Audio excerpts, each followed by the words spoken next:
लोकशाहीचा बुलंद आवाज रिपब्लिकन वार्ता महाराष्ट्र। बातमी येते नाशिक येथून। रिपब्लिकन पार्टी ऑफ इंडिया एकतावादी पक्षाची महाराष्ट्र राज्य कार्यकारिणीची बैठक लायन्स क्लब सभागृह पंडित कॉलनी नाशिक येथे नुकतीच संपन्न झाली।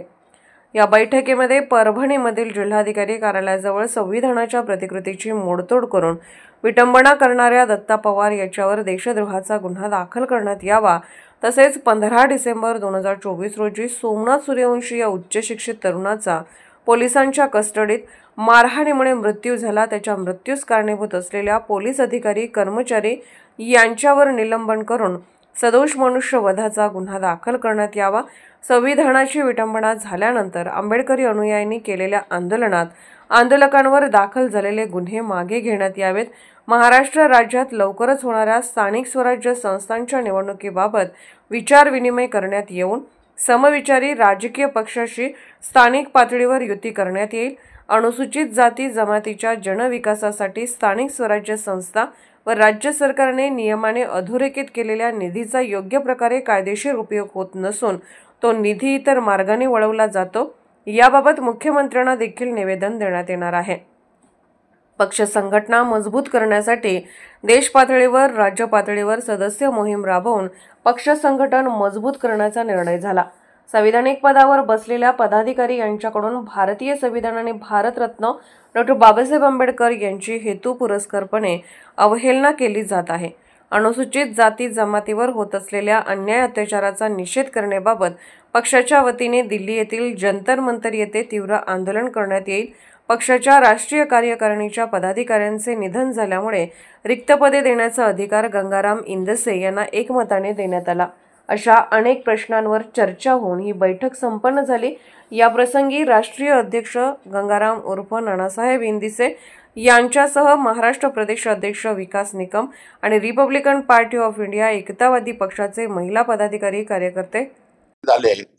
प्रामुख्याने जे भारत देशाच्या उच्चस्थ पदावर संविधानाच्या माध्यमातून बसलेले आहेत असे अमितजी शाह यांनी काही दिवसापूर्वी लोकसभेमध्ये डॉक्टर बाबासाहेब आंबेडकरांबद्दल अनुद्गार काढले। म्हणजे देवसे बडका कोण, म्हणजे हे विडंबनच कळत न कळत असा या संबंधात आम्ही त्यांचा जाहीर निषेध व्यक्त करू, आदरपूर्वक निषेध व्यक्त करतो आणि त्यांनी या पदावर राहू नये म्हणून पंतप्रधान नरेंद्र मोदीजी यांच्याकडे मागणी करणार आहोत। वेळ पडली त्या कामासाठी प्रसंगी जंतर मंतरला आंदोलन छेडण्यात येणार।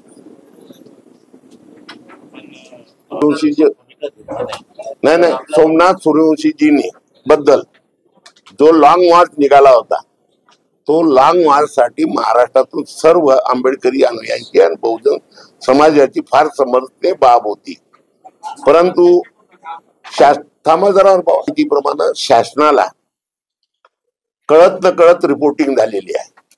हा जर लॉंग मार्च ठाण्याच्या हद्दीपर्यंत आणि मुंबईच्या हद्दीपर्यंत आला, हा लॉंग मार्च न थांबणार आहे आणि 5-10 हजाराच्या वरती हजारोच्या संख्येने हा लॉंग मार्च मुंबईत येईल आणि त्याची खबरदारी घेऊन म्हणून माननीय सरकारनं, महाराष्ट्र सरकारनं दखल घेऊन त्यांनी या नाशिकमध्ये नामदार मेघना बोर्डीकरची आणि आमदार सूर्यदत्त साहेब यांना पुढे पाठवून जे हे होते लॉंग मार्च वाले 1-2 प्रमुख लोक त्यांना हाताशी धरून हा लॉंग मार्च थांबवला आणि या लॉंग मार्च मध्ये आमची प्रामुख्याने आजही मागणी होती आणि आजही राहील की ज्या पोलिसांचं निलंबन केलं आहे, सोमनाथ सूर्यवंशीचं मर्डर झालाय, आम्ही मर्डर म्हणतो, त्यांच्या मारण्यानं, पोलिसांच्या मारण्यानं त्यांचा मृत्यू झाला म्हणजे मर्डर झाला, त्यांच्यावर फौजदारी खटले भरले गेले पाहिजे।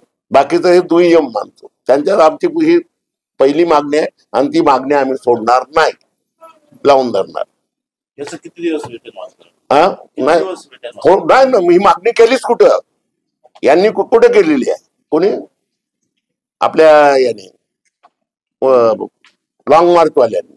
आमची मागणी तर सुरुवातीपासून आहे, 30 डिसेंबर पासून ही आमची मागणी आहे आणि आमच्या काही बहुत अशा मागण्या परभणीत गेल्या म्हणून तो डबल ट्रिपल मोर्चे निघायला लागले। ठीक आहे, आपल्या विलाजनंतर आम्हाला मग कोर्टात जावं लागेल, त्याच्यावर गुन्हे दाखल करावे लागतील आम्हाला.